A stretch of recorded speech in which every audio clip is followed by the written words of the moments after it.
দশমানৰ ছাত্ৰ ছাত্ৰীসকল অনলাইন ক্লাছলৈ তোমালোকক আদৰণি জনাইছোঁ।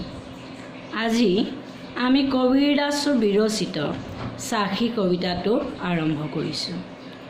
ইতিমধ্যে তোমালোকে 7ত তেখেতৰ দ্বাৰা ৰচিত কেইটিমান পংক্তি পাই আহিছিলা। তেতিয়াহ'লে আহাচোন আজি এইগৰাকী কবিৰ বিষয়ে জানো।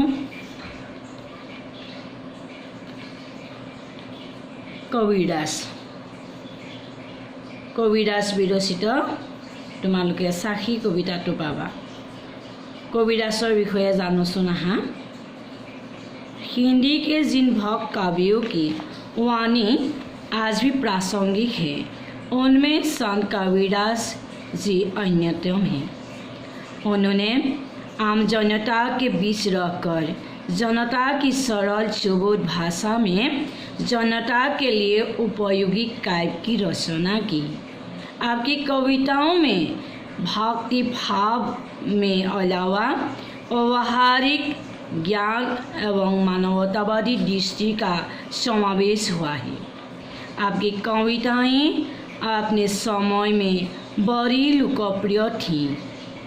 इसी लोकप्रियता को लक्षित करके असम भूमि में श्रीमंत शंकरदेव ने अपने कंठ कीर्तन घोषा में लिखा है कि उड़ीसा, वाराणसी इत्यादि स्थानों पर साधु संत लोग कबीर रचित गीत पर गाते हैं। उड़ीसा, वाराणसी थावे थावे कबीर गीत शिष्ट सवे गावे कीर्तन घोषार 3:32। এইজনা হিন্দী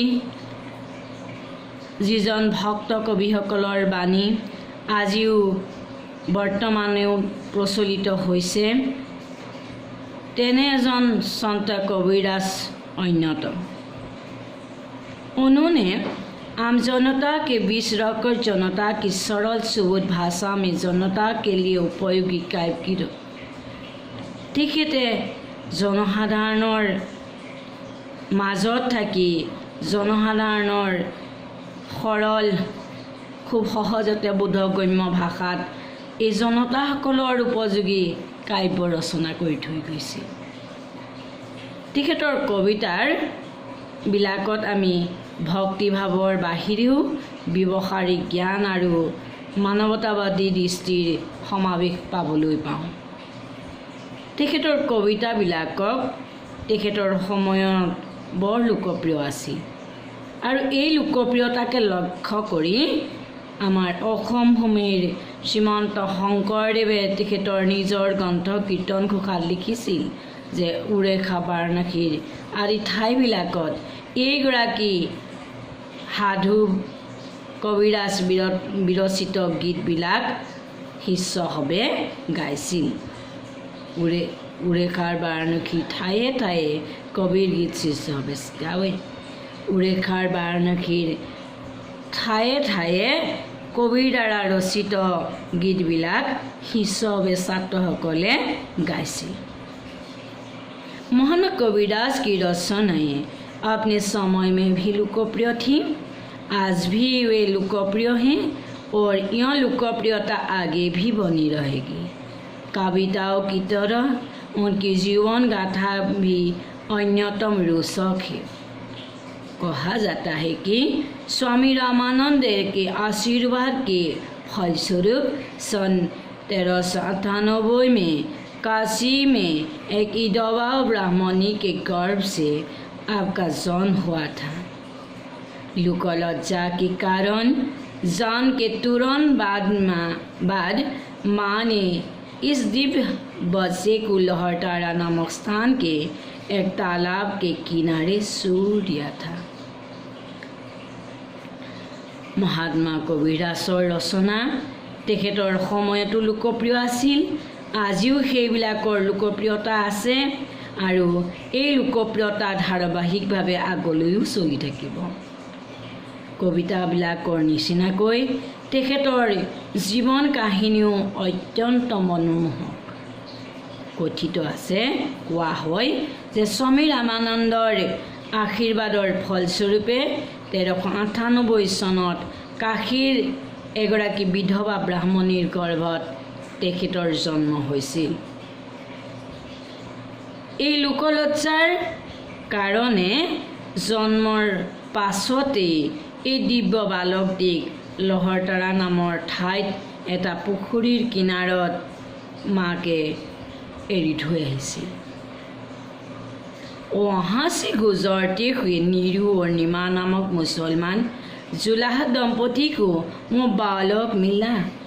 खुदा का आशीर्वाद समझकर उन्होंने उस दिव्य बालक को गोद में उठा लिया। उन्होंने बालक का नाम रखा कबीर और उसे पाल पोस कर बड़ा किया। कबीर शब्द का अर्थ है बड़ा, महान, श्रेष्ठ।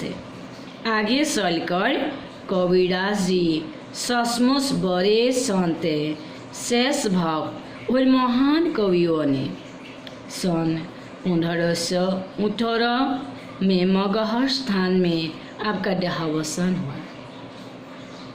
और ताते फुरिबोलै जोआ नीरू और नीमा नाমৰ मुसलमान ताती दम्पति हाले এই ল'ৰাটিক সেই পুখুৰীৰ পাৰত পালে। তেওঁলোকে খুদাৰ আশীৰ্বাদ বুলি মানি এই দিব্য বালকটিক কোচত উঠাই লৈ আহিল আৰু তেওঁলোকে তেখেতৰ নাম ৰাখিলে কবিৰ। আৰু এনেদৰে তেওঁলোকে তেওঁক তুলি তালি ডাঙৰ কৰিলে। কবিৰ শব্দই অৰ্থ হৈছে ডাঙৰ, শ্ৰেষ্ঠ, মহান। আৰু আগলৈ এই কবিদাস সঁচাকৈয়ে এগৰাকী সাধু, এজন শ্ৰেষ্ঠ ভক্ত আৰু মহান কবি হ'ল। আৰু 1518 চনত এইগৰাকী মহান কবিৰ মগহৰ নামৰ ঠাইত मृत्यु हल। संत कबीरदास जी स्वामी रामानंद के योग्य शिष्य थे। वे इस संसार के रोम रोम में रमने वाले, प्रत्येक अणु परमाणु में बसने वाले निर्गुण निराकार राम की आराधना करते थे। उन्होंने बालक पिता माता नीरू नीमा की आजीविका को ही अपनाया था।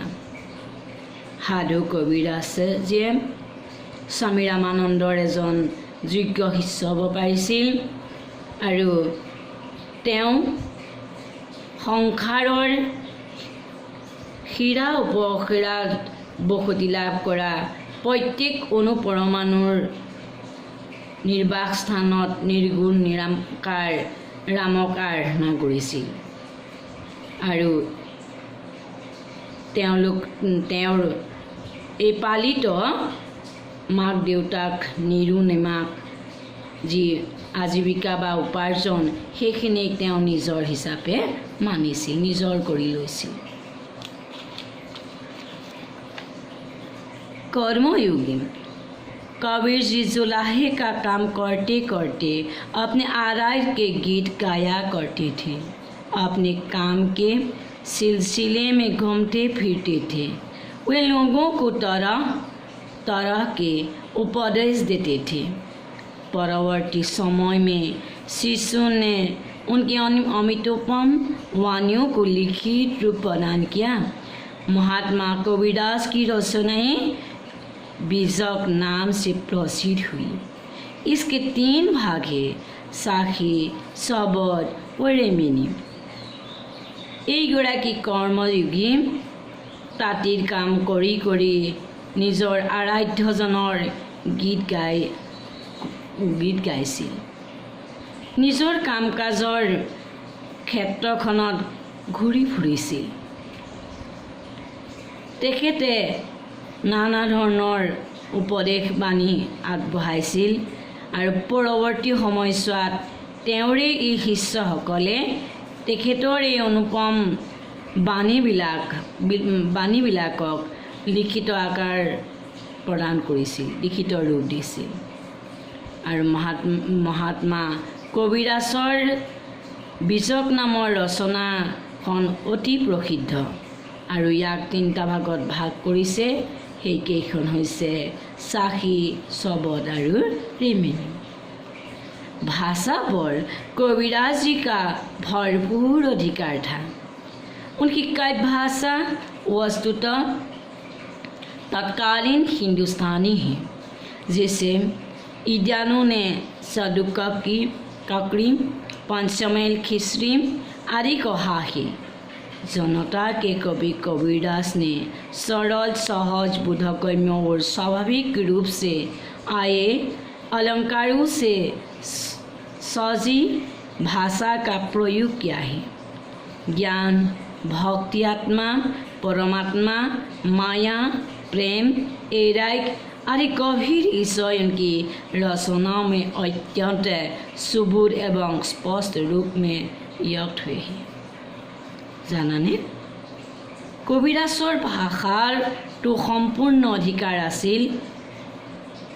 তেখেতৰ কাব্য ভাষাত বাস্তৱিকতে তৎকালীন হিন্দুস্তানী আছিল, যাক বিদ্বানসকলে সদুক্কি, ককৰি, পঞ্চমেল আদি বুলি কৈছিল।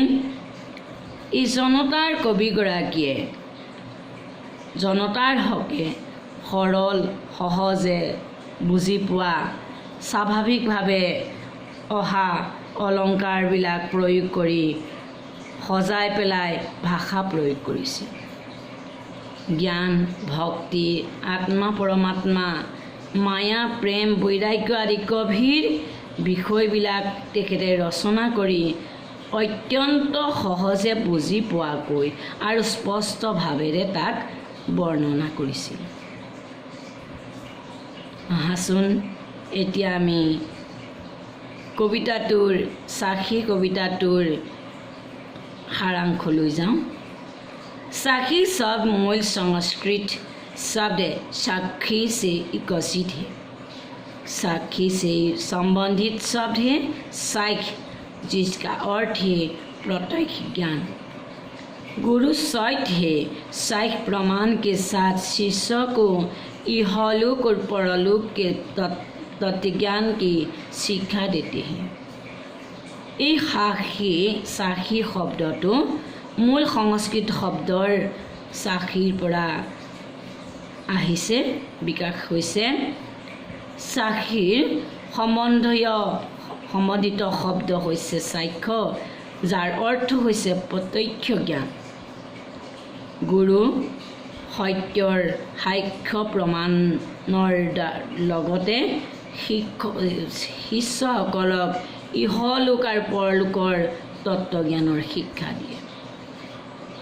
यद्यपि कबीरदास जी विविध शास्त्रों के विधिवत अध्ययन से दूर थे, परंतु साधु संगति से उन्होंने बहुत कुछ सीखा था। जीवन और जगत की खुली पुस्तक को भी आपने खूब पढ़ा था। যদিও এই কবিৰদাস বিবিধ শাস্ত্ৰ বা বিবিধ অধ্যয়ন কৰা নাছিল, আঁতৰত আছিল, শাস্ত্ৰ এইবিলাক অধ্যয়নৰ পৰা আঁতৰত আছিল, তথাপিতো তেখেতে সাধু সংগত থাকি তাৰ পৰা বহুতখিনি শিক্ষা গ্ৰহণ কৰিছিল আৰু জীৱন আৰু পৃথিৱীৰ খোলা কিতাপখনৰ পৰা তেখেতে খুব आयत्त কৰিছিল, পঢ়িছিল, ज्ञान लाभ কৰিছিল। उन्होंने अपने ज्ञान और भक्ति के बल पर अपने आराध्य का साक्षात्कार भी कर लिया था। अतः उनके द्वारा रचित साखियों में हमें विविध ईश्वरों के अनमोल ज्ञान एवं अमूल्य संदेश निहित मिलते हैं। तेखते निजर ज्ञान और भक्तिर द्वारा निजर आराध्यक साक्षाৎ কৰিব পাৰিছিল আৰু সেইবাবে তেখেতৰ দ্বাৰা বিৰচিত সাখীত আমি বিভিন্ন বিষয়ৰ অমূল্য জ্ঞান আৰু অমূল্য বাণী, বাৰ্তা বা उपदेश ইয়াত পাবলৈ পাওঁ। आत्मा के रूप में व्यक्ति के भीतर की परमात्मा की स्थिति, सद्गुरु की महिमा, गुरु शिष्य का संबंध, पूरे पुस्तकीय ज्ञान की निरर्थकता मानसिक शुद्धि की आवश्यकता, जाति के बजाय ज्ञान का महत्व, आत्मनिरीक्षण की जरूरत, गहन साधना एवं कर्म की आवश्यकता, प्रेम भक्ति की महत्ता और यथासंभव सिख कर्तव्य पालन की जरूरत, ये 10 अनमोल बातें अंग्रांकित 10 साखियों से के जरिए आकर्षक रूप में प्रस्तुत की गई है। तेखेतर आत्मार रूपेरे व्यक्तिर भितरत जे परमात्मार अवस्थान करे, स्थिति लाभ करे, ताक यात प्रथम साखीर पदत देखुवाइसे। आरु सद्गुरु की महिमा जे आसल आचार्य बा शिक्षकर जी महिमा ताक द्वितीय स्तबकत देखाइसे। तेनेदरे तृतीय स्तबकत गुरु शिष्यर जी सम्बन्ध ताक देखुवाइसे। चतुर्थ स्तबकत जे केवल कितापर ज्ञानेই जे যথেষ্ট নহয় ताक देखुवाइसे, तार निरर्थकता देखुवाइसे।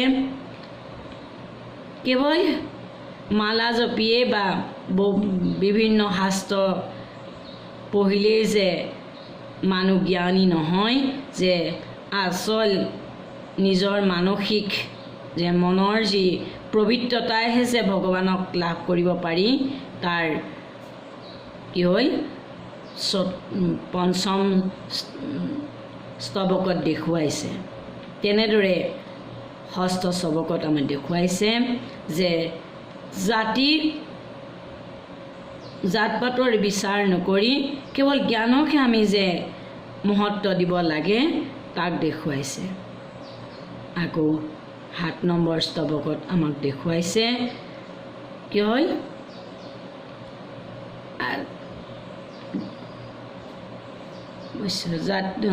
आत्मनिरीक्षण की जरूरत, निजर आत्मनिरीक्षणक केनेকৈ आमी केवल निरीक्षण करिब लागे ताक देखुवाइसे। गहन साधना एवं कर्म की आवश्यकता, आमी गभीर साधना बा आमी गभीर साधना केनेকৈ करिब লাগিব, केनेকৈ कष्ट करिब লাগিব, परिश्रমৰ जरियते जे आमी किबा এটা लाभ करिब पारिम, निजर लक्ष्यत उपनीत হ'ব पारिम, সেই तार ऊपर आवश्यकता देखुवाइसे। प्रेम भक्तिर महत्व जे जे भगवान बा प्रेমৰ দ্বাৰাইহে যে সকলোবিলাক লাভ কৰিব পাৰি সেইটো দেখুৱাইছে। আৰু শেষত যে কোনো এটা কাম আমি পাছলৈ থৈ নিদি এই মাত্ৰ এই মুহূৰ্ততে যে কামটো কৰি শেষ কৰিব লাগে, পাছলৈ কি হ'ব কোনেও গম নাপায়। ভয়ংকৰ বিপদ কেতিয়া আহে, দুৰ্যোগ কেতিয়া আহে কোনো গম নাপায়। সেয়ে কোনো এটা কাম পাছলৈ থৈ নিদি যে সোনকালে কৰি আজৰি হ'ব লাগে তাৰ ওপৰত তেখেতে গুৰুত্ব দিছে। এইদৰে আমি তেখেতৰ 10টা অমূল্য কথা, এই 10 অগ্ৰাধিকাৰ দিছে এই সাক্ষী নামৰ কবিতাটোত। আৰু ইয়াৰ পাছত হয়তো তোমালোকে লেখক তথা কবি কবিদাসৰ বিষয়ে ভালকৈ জানিব পাৰিলা। এতিয়া তোমালোকে এই লেখক কবিদাসৰ বিষয়ে 10টা প্ৰশ্নৰ উত্তৰ উলিয়াই মোক দেখুৱাবা। আৰু তোমালোকৰ 10ৰ কেৱল চামুলিৰ বাদে প্ৰশ্নৰ উত্তৰ আজিলৈকে কোনেও নেদেখুৱালা। যদি এতিয়াও তোমালোকে নেদেখুৱা তেন্তে মই হেড ছাৰক কথাটো অৱগত কৰিম আৰু তেখেতৰ দ্বাৰা এই হিন্দী বিষয়টো তোমালোকে বাদ দিবৰ কাৰণে ছাৰক ইতিমধ্যে মই কম। পৰৱৰ্তী সময়ত কবিতাটোৰ বিস্তৃত বৰ্ণনা আগবঢ়াম। আজিলৈ আহিছোঁ।